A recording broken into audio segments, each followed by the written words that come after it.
Instructions. You will hear a number of different recordings, and you will have to answer questions on what you hear. There will be time for you to read the instructions and questions, and you will have a chance to check your work. All the recordings will be played once only. The test is in 4 sections. Write all your answers in a listening question booklet. At the end of the test, you will be given 10 minutes to transfer your answers to an answer sheet. Now turn to Section 1. Section 1. In the first part of Section 1, you will hear a weather forecast in London and the southeast coast of England. As you listen, fill in a table. Now you will have some time to look at questions 1 to 4.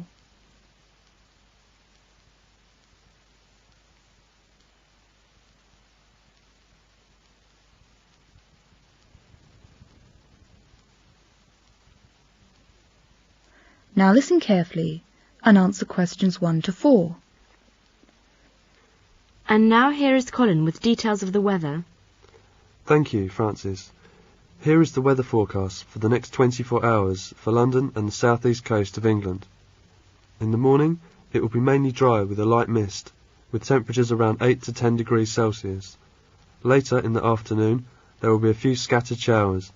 By midnight, it will become cloudy in most areas, and there will be heavy rain with winds becoming strong and reaching gale force along the coast. The temperature will drop to 4 to 5 degrees. The belt of low pressure is expected to move away in the early morning. The whole day tomorrow it will be bright and warm in most areas, with temperatures 11 to 14 degrees, slightly above normal for this time of the year. Coastal areas will be warmer and you can expect a fair amount of sunshine. This will be better weather news for holiday makers. And that's all from me. Now back to Francis with more news. You are going to listen to the second part of Section 1. Betty wants to drive to see her friend. Now she is listening to the radio, traffic information. As you listen, look at the notes and tick if the information is correct, or write in the necessary changes. Now look at questions 5 to 7.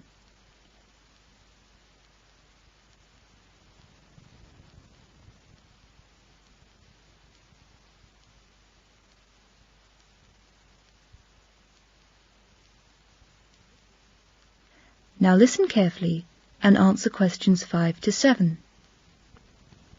This is KSU Radio. It's Friday, May the 4th, 7:30 in the morning. This is traffic information. Here is a message for all motorists. Most major roads leading in and out of London are congested. Motorists should use alternative routes wherever possible. Here is the local traffic news. Heavy rain during the night has flooded parts of the South Circular Road. An articulated lorry has broken down on the M2. The traffic is now only 2 lanes and moving very slowly.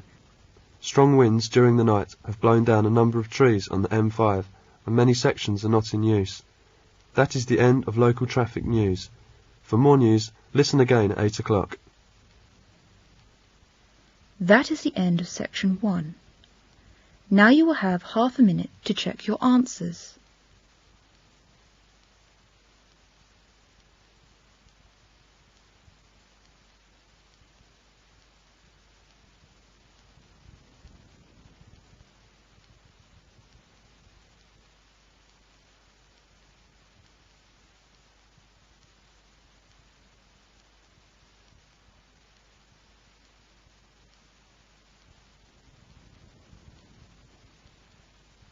Now turn to Section 2.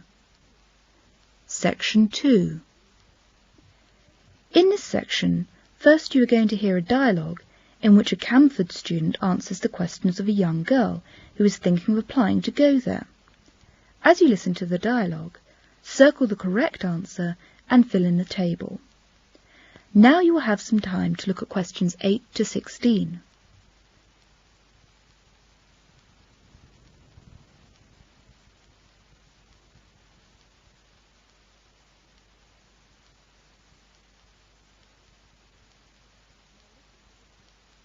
Now listen to the dialogue and answer questions 8 to 16.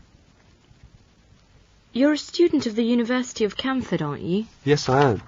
I'd like to apply to go to this university. Could you tell me something about it? Certainly. What would you like to know?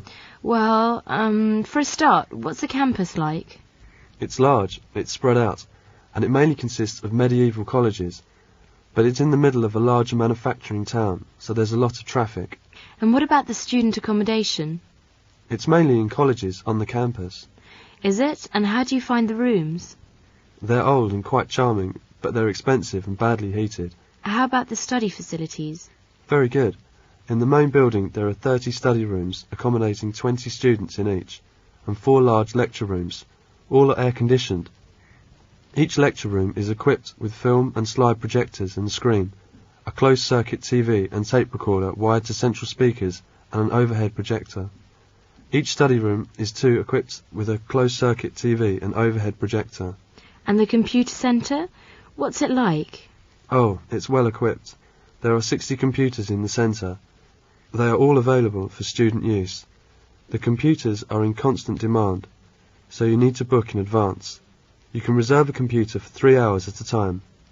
If you need to print anything, you may use one of the 6 laser printers. There's always someone in the centre for advice, or in case something goes wrong. And how about the laboratories? They are large, they're quite modern, and they're well equipped. I see. And the libraries? Can you tell me what the libraries are like? Well, they're generally well stocked, and there's a lot of historical manuscripts, science, social sciences and arts books. But the sitting accommodation is limited. How about the health centre? It's not very big, but well staffed. There are medical and dental units. You can always have immediate attention. And the cultural facilities? There is a small university theatre and 2 art galleries. Thank you so much for the information. Now listen to the second part of this section. The young girl, Debbie Milan, applied to go to the University of Camford. She has been accepted by the university. You will hear the conversation between the chairman of the International Society and the newly arrived student. As you listen to the conversation, fill in the gaps numbered 17 to 20. Now you will have some time to look at questions 17 to 20.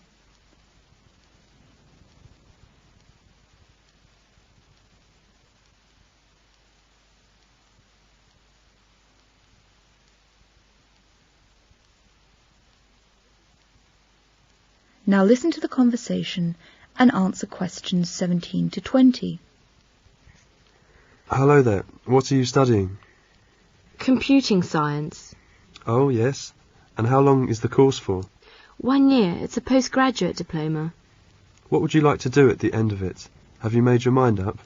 Yes, I'd like to be a teacher in a university in my country. Would you? That sounds interesting. Tell me, though, why have you chosen this university? It's got a good reputation in the field of computing science. Where do you come from? Sri Lanka. Oh, that's a country I've always wanted to go to. You are Miss Malau, aren't you? I've got your name on my list here. Yes, Debbie Malau. Would you like to give the students a talk about your country? Yes, I'd like to very much. Debbie Malau is presenting her paper about her country Sri Lanka at the seminar. As you listen to the presentation, complete the notes. Now you will have some time to look at questions 21 to 27.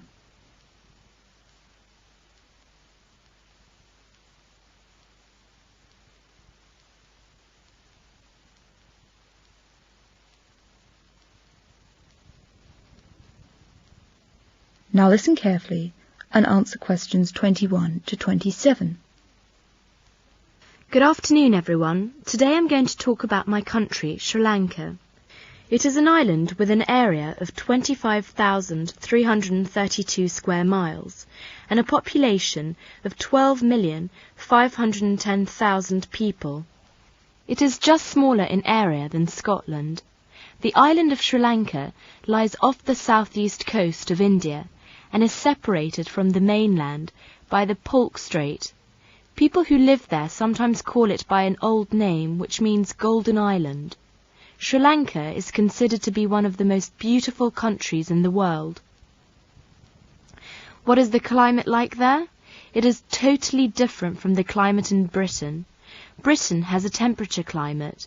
As Sri Lanka lies not very far north of the equator, the climate of the island is tropical. It is hot all the year round. Heavy rains fall during the monsoon season, making the climate hot and humid. Consequently, vegetation grows dense and thick, and the jungle is so impenetrable in parts of the island that it is difficult to proceed without cutting a path with a machete, a large, heavy knife with a broad blade. Although the main centres of population are in the flat, fertile coastal regions, many people live in the mountainous country inland. This area contains mountain peaks, such as Adams Peak and Mount Pedro. They are twice as high as any mountains in Britain, but in spite of the mountains and rough terrain, the communications are good, and it is easy to travel around the island by road and rail. There are 4 airports, the main one being in Bandaranaike, situated 34 kilometres, 21 miles north of Colombo, the capital of Sri Lanka. Okay, I'll leave some time to you to ask me questions. Are there any questions? What about the natural resources that you have in Sri Lanka? Sri Lanka is rich in natural resources. The main natural resources are rubber, tea and coconuts, and they are on the island's most important exports. Rubber is produced in the tropical forests, and tea is harvested on the slopes of the inland hills. Coconuts grow in abundance. The sea is rich with fish, which the people catch in small boats with large 3-cornered sails. What sort of food is grown in your country? In Sri Lanka, rice is grown for local consumption. We eat rice because the main diet is rice and fish. But we also have potatoes, vegetables, and almost all the items you have here. What about the animals? Do you have any special animals in Sri Lanka? Yes, deep in the forest there are many wild animals, such as elephants, leopards, crocodiles, monkeys, snakes, and a strange animal called a giant monitor, a kind of lizard over 2 meters, 6 feet long, which has strong claws and can climb trees. There are also many rare birds, which are hardly seen anywhere else on Earth. Well, if you're interested in Sri Lanka and still have questions, you may ask me at any time after the seminar presentation. Thank you. That is the end of section 2. Now you will have half a minute to check your answers.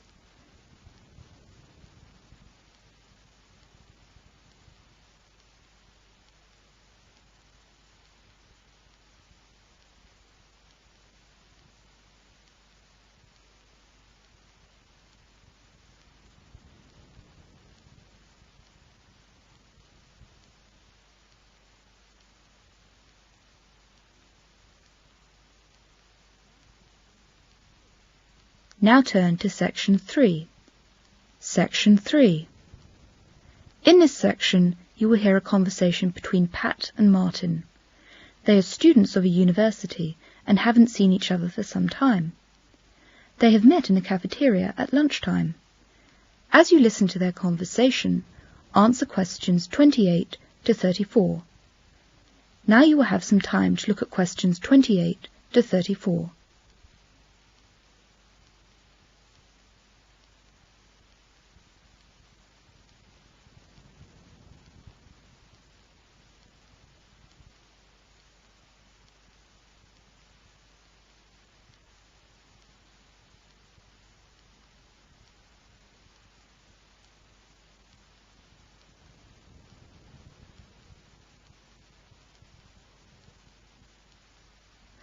Now listen to the conversation and answer questions 28 to 34.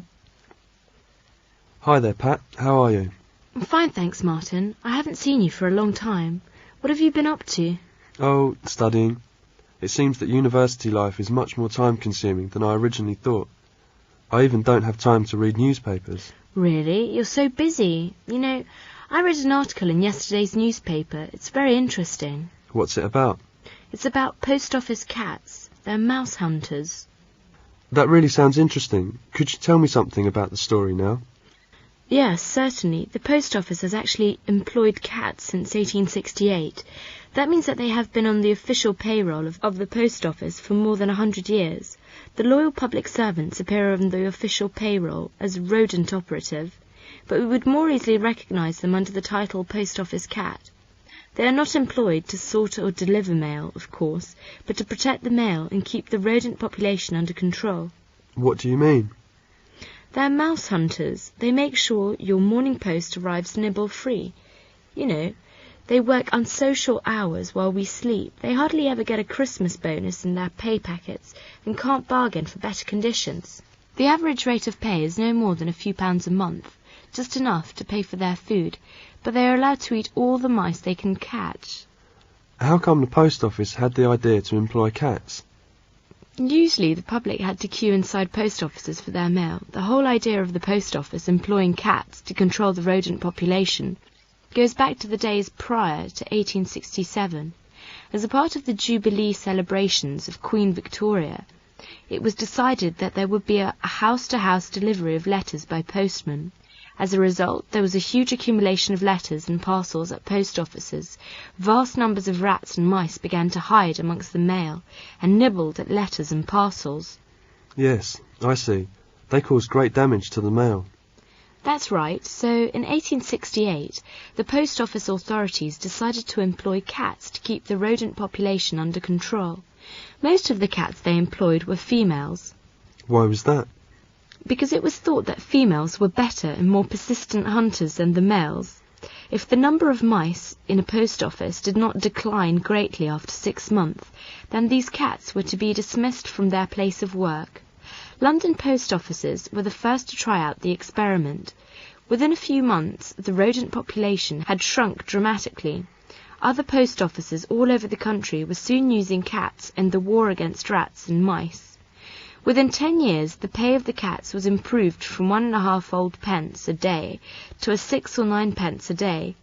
Now the average rate of pay is about a few pounds a month, so some of the hard-working cats have become quite famous. Have you heard of the cat named Lucky? No. Tell me the story about her, please. Okay, Lucky became the most distinguished of all the cats. In 1980, she foiled an attempted robbery in a Worcestershire post office, and she did so all on her own. How did she do it? As the two burglars made their way in through the window, Lucky flew at them. She sank her claws into the back of one of the men and into the neck of the other. Oh, I see. This was a surprise attack.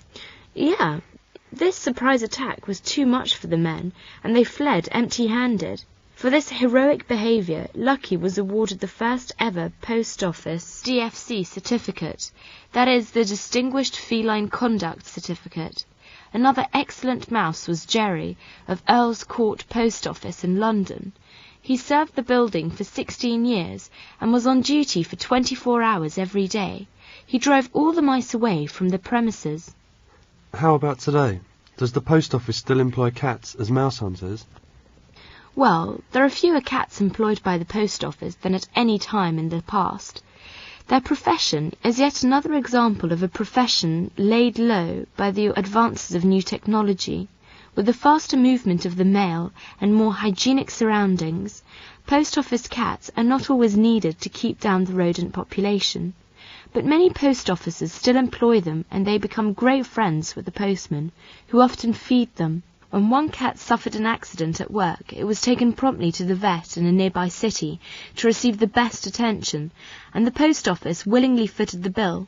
According to the post office, there is no plan for their services to be discontinued in the foreseeable future. This is a really fascinating story. Thank you very much. That is the end of section 3. Now you will have half a minute to check your answers.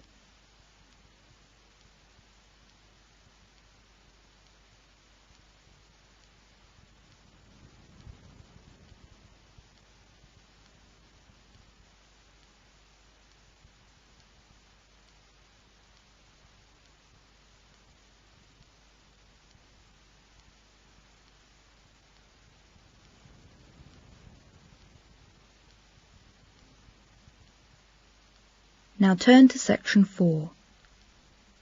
Section 4. In section 4, you will hear a lecture about Esperanto. As you listen to the lecture, answer questions 35 to 42. Now you will have some time to look at questions 35 to 42.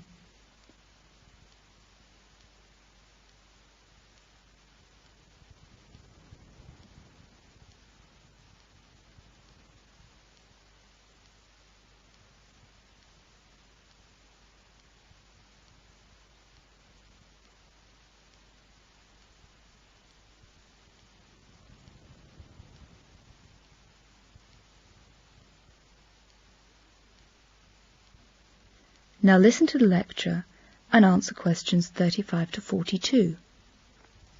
Good morning, everybody, and welcome to our lecture. It's a good pleasure for me to welcome Professor Nesbitt of the University of Edinburgh. He is going to give us a lecture about a world language. Professor Nesbitt, please. Today I'm going to talk about languages, or more specially about a world language. What would the world be like if everyone spoke the same language? Would we understand each other better and be more sympathetic to each other's causes? I'm not talking about everyone sharing the same first language, but sharing the same second language. And I'm not talking about English, but Esperanto. That's spelled E-S-P-E-R-A-N-T-O. This is an artificial language. What are the facts about Esperanto? Well, it was invented in 1887 by Dr. Ludwig Zasarus Zamenhof, a Polish philologist. The vocabulary comes mainly from Western European languages, and the grammar is similar to Slavic languages. It sounds like Italian. Esperanto means hopeful, and it was Zamenhof's hope that a common language would promote a friendship and an understanding amongst all people of the world. His inspiration is summed up by the Esperanto term interno ideo, which means central idea, and it is an idea of human peace and justice. I think Esperanto will become the world language in the future. Esperanto is taught in many schools in Yugoslavia and Hungary. China is very interested. About 400,000 people have learnt Esperanto in China. It is spoken all over the world by approximately 10 million people, and there are many who would like Esperanto to be the official second language of the world. It has such internal logic that it could become the international computer language. From the learner's point of view, it has the advantage that there are no exceptions to rules.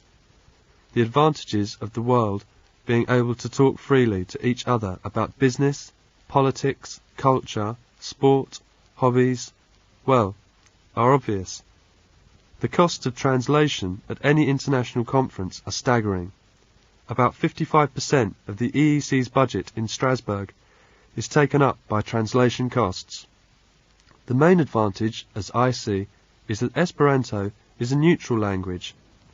It doesn't have the national, political and cultural bias that all others of course have. If everybody has to learn a second language, then everybody is equal. Well, I'll stop here for questions. Excuse me, I'd like to ask a question. Why should people have to learn another language? Why not English as the world language? I mean, there are already so many people who speak English throughout the world. I think English is one of those languages which for many seems easy at the beginning, but then the bridge between basic knowledge and mastery takes a long time to cross, and many people give up. Why should people have to learn English? For many it's a waste of time of spelling, of the large number of exceptions to any rule. It is very idiomatic, and the prepositions are terrible. On the contrary, Esperanto is a very easy language to learn. The tense system has none of the complications of English, and the grammar is based on just 16 rules which have no exceptions. There are 5 vowel sounds in Esperanto, but 20 vowel sounds in English. The most remarkable thing is that after a very short time, learners find that they can express quite sophisticated ideas, the same sort of things that they would want to say in their own language. Professor Nesbitt, thank you very much. That is the end of section 4.